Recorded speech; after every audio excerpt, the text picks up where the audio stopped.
and good evening and welcome to your view. Newsmaker tonight, Professor or Dr. Pali Lehohla was a former statistician general who was going to talk to me a little bit about what JJ Tabane had to say in an interview with my colleague Mposi Tole a few weeks ago. The minister and the presidency lambasted the former statistician general for not using funds properly, for being inefficient, and also for now being a critic of government. And we're going to be taking a listen at that clip just now. But Dr. Lehohla, thank you so much for being here. Thank you very much, JJ Tabane, and thank you, listeners. Thank you. Always good to... It wouldn't have come at such a wrong time when evidence is everything. Okay, we'll talk. Let's take a listen first at what JJ Tabane had to say a couple of weeks ago here on Newsroom Africa. Several critics as the news about this funding crisis emerged. I mean, former Statistician-General Dr. Pali Lehohla on the Stats SA funding crisis said to deny South Africans a legitimate democratic to information is the lowest you can go. I have not seen a government that can be so irresponsible. In terms of policy and planning, are you taking it seriously? Is it something that's of importance to government? Stats SA is very important. In fact, it's unfortunate that the person who spoke those words caused the problem. Pali, the former Statistician General, by failing to fix Treasury, how in 2015 he was going to use 150 million. He just failed to respond.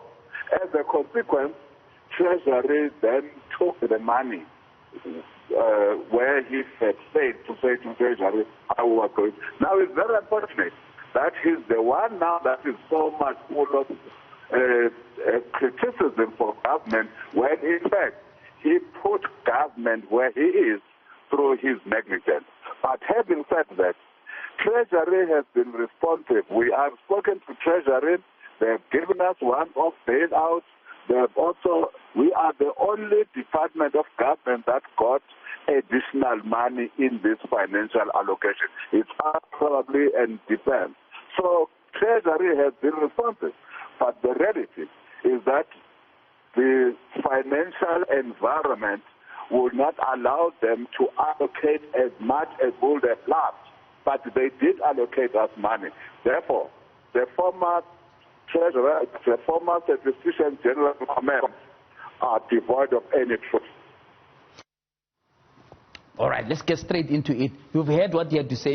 I'm sure you have mulled over it, since it happened. So just give me your side of the story. I mean, is he mistaken? Is he having a point that says there must be things you didn't do well in your tenure that make the Stats SA to be without enough funds now and be limping in as far as finance is concerned, or is he completely simply off the mark? Let me warm up to your question. When I received this clip, I was at the UN Statistics Commission in New York. It was very interesting and very depressing at the same time that at this gathering of chief statisticians of countries, we had no less than 5 people from Stats SA who had left Stats SA in the last 2 years or 3 years, representing different regions of the world. And I was the 6th amongst that team. It goes to tell what we had built in that organization. So to suggest that with that amount of care, I would have been careless not to apply for money from Treasury, I think is disingenuous and in fact it's idiotic. Let me get to your question. First, when we applied for money from Treasury, we were denied the amount of money we required. Secondly, Treasury cut by 11% the amount that goes to employment in 2015. I protested, and finally we came to some kind of agreement with Lungisa that they would allow us to continue. In fact, when I met Minister Khatebe in 2017, when I was making a serious protest against this, he said, but Treasury said they would only cut 2%. I made this publicly known at Parliament, and we are supported by Parliament on these matters, that Treasury should fund us. There is no record in the documents of the state, nor institutions of the state that have authority on these matters that suggests what Minister Mthembu says is true. Scopa, we approached it on this matter. Auditor General should have picked it up if it was true. The internal audit committee to State SA should have. The council, which was now resigning because there is no money, was behind us when we made the proposal to secure money. Minister Khatebe, before he left, had a file, this big from me before I left, that gave a detailed blow-by-blow request for funding State SA. There are two things that State SA is not doing, and that is very, very crucial, because it doesn't have funds. It is the Income and Expenditure Survey, which is used by the Governor of the Reserve Bank to determine rates. It is used to create something called the Consumer Price Index, which measures inflation. The second is the Living Standards Survey, which measures poverty. Those two surveys were not funded by Treasury since 2015. And the Income and Expenditure Survey, the CPI is out of cycle by now 2 more years. It's almost 7 years now. So this cannot be blamed on me when I actually, with my leadership at State SA, waged a very protracted struggle to get State SA funded. This is the record that is there. The Auditor General knows this. The Audit Committee supported us on this. The State Council supported us on this matter. The last submission to Parliament that I held to Portfolio Committee was approved by all sides of Parliament. Yeah. It was no other vote went to Parliament and got approved by all sides of Parliament. It can't be true, therefore, what the minister is saying. The only thing is he must ask Treasury the question why they didn't give her the money. The evidence is there in the file. Is the allegation that you rolled over the 16 million, or you couldn't justify an additional 16 million? Just for clarity. No, we applied for a rollover, which was denied. And we had detailed why that rollover was required. There is a document this big that went to the minister, Jeff Khatebe, to go and appeal to his counterpart, Minister of Finance, to deal with these matters. Yeah. We even went further. In summary, why couldn't you spend 16 million? It doesn't sound like... No. You see, when you run projects, you run projects over a period of 3 to 4 years. Yeah. And at times you are not able to spend all those monies in the year in which it is allocated. Yeah. And therefore you are bound to ask for a rollover. Because it's a project and you ask for that long before, which we did. And we complied with all the public finance management requirements for acquiring a rollover. So minister is not telling the truth, he's telling a lie. So is it Treasury who refused to roll it over, or is it Parliament? It is the Treasury who refused to roll it over. Yeah. But are you suggesting that Parliament understood? Wherever we went, including the Portfolio Committee, we made representations on these matters that there must be a rollover. Yeah. In addition to that, when Treasury wanted to cut salaries, we actually said, well, it is possible because we want to cut anyway. We can afford the first cut that we've made, but we cannot afford the second cut in the second year. Please spare us that, because every time anybody resigns in State SA from that point on, will not be replaced by a new appointment. That's what our appeal was. Even the new Statistician-General couldn't have been appointed because there was no money for him once I resigned. And this is the attrition that has continued in State SA all these 4 years. And that's why, boom, at UN Statistics Commission, you find this highly experienced, highly qualified professionals from Stats SA who left in the last 2 years, representing different regions of the world. Have you spoken to the minister to find out what on earth he meant? No, I sent him a message that he lied. And he didn't reply? He didn't reply.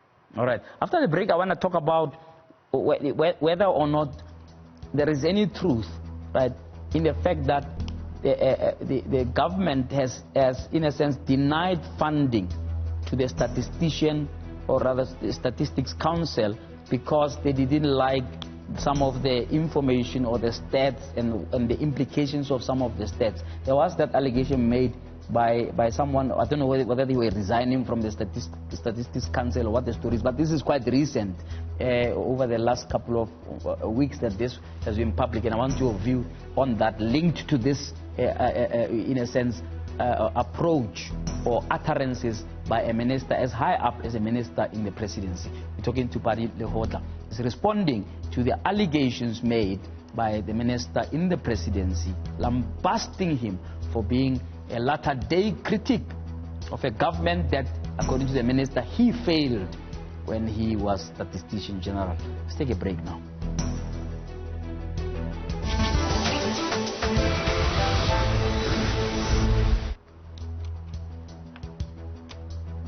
Okay, good evening and welcome back. We're still busy talking to a former Statistician-General. Was this an isolated incident of, in a sense, a very corrosive and combative attitude around your funding? And it will link it to the question that I asked before the break, whether indeed the allegations are being made by some in the Statistician Council, right, that there seems to be a deliberate effort to dry up funding for the Stats SA because of some of the difficult things you were telling government both now and then. Your comment? Well, Stats SA is by law an independent entity of the state that should operate without favor or fear. So in as far as that is concerned, I think a successive heads of state of Stats SA have performed that exceptionally well, including my successor. Whether there would have been a nefarious motive to stifle it or funding so that we go blind, it's another matter I do not know.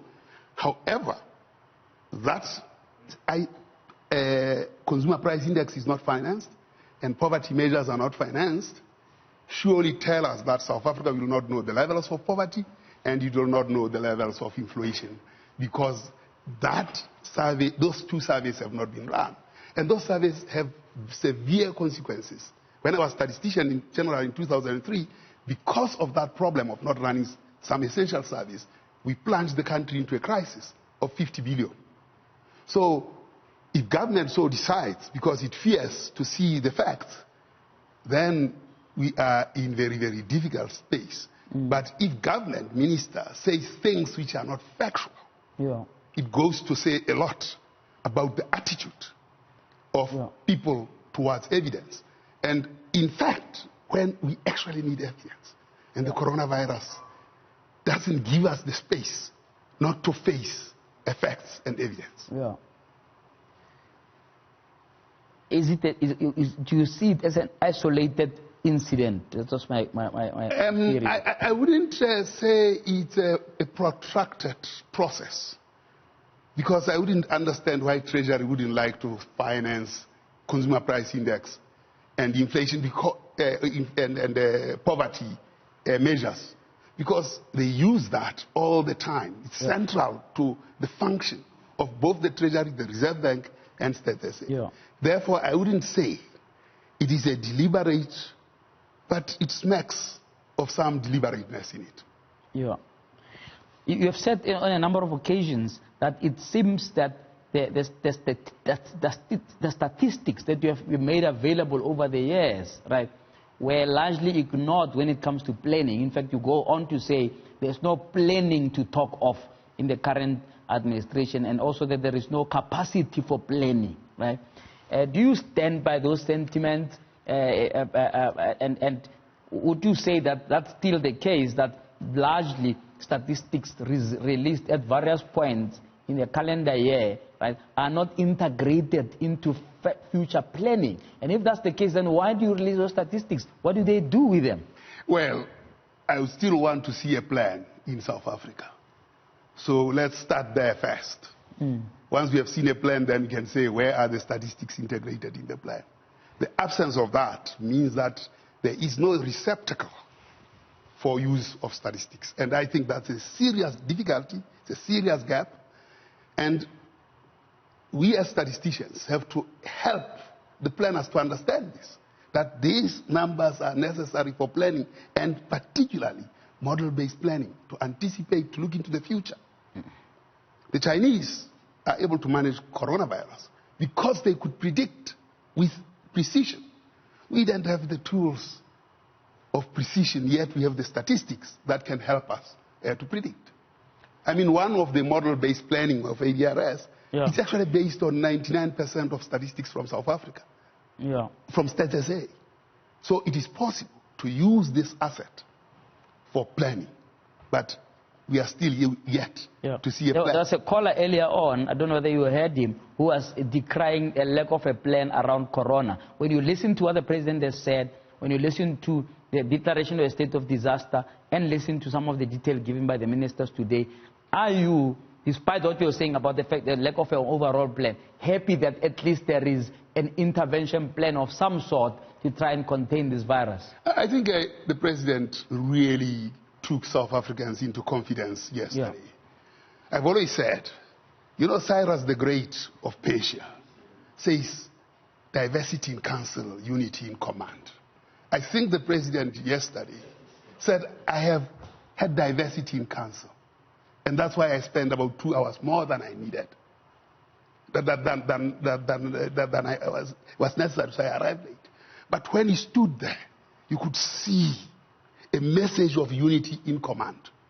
I suspect, even in the hurried, probably disorganized plan, because we don't have a disaster management plan, I think we'll rise to the occasion, given the kinds of packs he has put into the ground, and everybody coming with the necessary statistics. In fact, there are people who are already modeling coronavirus in South Africa and the economic implications of it. And that's happening at the moment. So I think he took us into confidence on this matter. So it will be a challenge, but still, I think we are much better now in terms of that unity in command. So when you look at that, and you look at things like the World Cup, right? A massive event that took a lot of planning and so on, building of stadiums, coordination with security, coordination of accommodation, and so on. You look at something like the World Summit on Sustainable Development that also happened about 20 years ago, right? When everybody thought this was going to be a disaster, we won't be able to accommodate so many people coming here. Just those two plus the corona surely says there's huge potential, right, of this plan that you are talking about. And the question may be, are we looking at the wrong places? In other words, should we be satisfied with localized plans? So that municipalities, when they say IDP, they make sure that's proper. You know, if the president says there's going to be a district development plan, that must be proper, rather than think that there's going to be a big bang plan that will just sort out everything at the go. No, you need both. You need a macroeconomic policy, because localized plans cannot respond to macro issues.